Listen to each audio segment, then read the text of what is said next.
ख्वाजा मोइनुद्दीन चिश्ती अजमेरी रहमतुल्लाह अलैह एक बारी एक जगह तो गुजरते पे सन तो रात हो गई।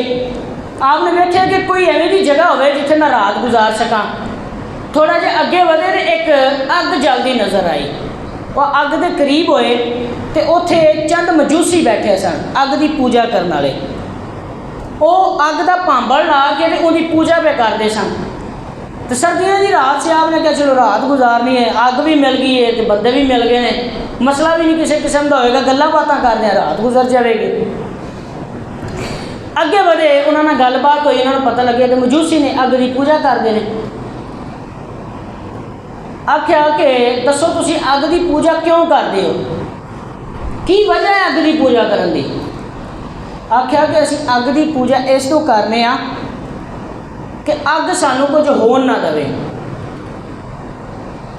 अग सानू साड़े ना। आख्या कि तुहाडे च कोई इन्नी हिम्मत रखदा कि अग दे विच वड़े।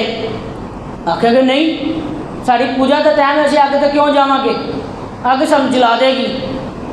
हले असीं अग नूं राज़ी नहीं कीता। वो 100 मकर बहाने करन लग पई भी असीं अग दे नेड़े नहीं जाना। आपने कहा कि तुसीं सारे जाने अग की पूजा करते हो, अग के नेड़े नहीं जाते कि अग तेनू जला देगी।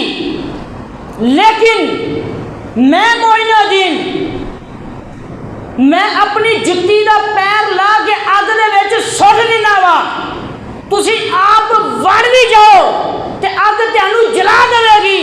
हालांकि तुसी अग की पूजा करते हो, मैं तो अगे कभी अग के हाथ भी नहीं जोड़े, मैं तो उसकी कभी पूजा नहीं की, लेकिन मैं अपना लिक्कर ला के सुट देना वा तो अग की मजाल नहीं है कि वह लिक्कर भी जला छड़े।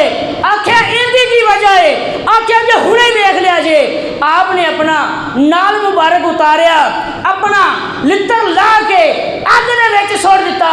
आख्या हुण कड्डो, लित्तर जिवें सुटिया उवें मौजूद सी, काम है उहदा काम है उहदे विच कोई चीज़ लियावे उहनूं जला के राख कर छड़ दिए।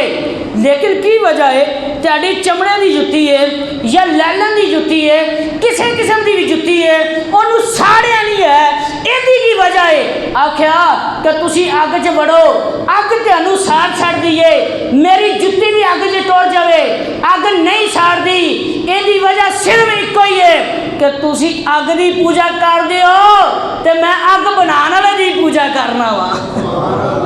मैं तो उहदी पूजा करना वा कि जिन्हें अग बनाई है, तो जड़ा उनकी इताद करता है हर चीज़ उनके मुती और फरमाबरदार हो जाती है, हर चीज़ ही।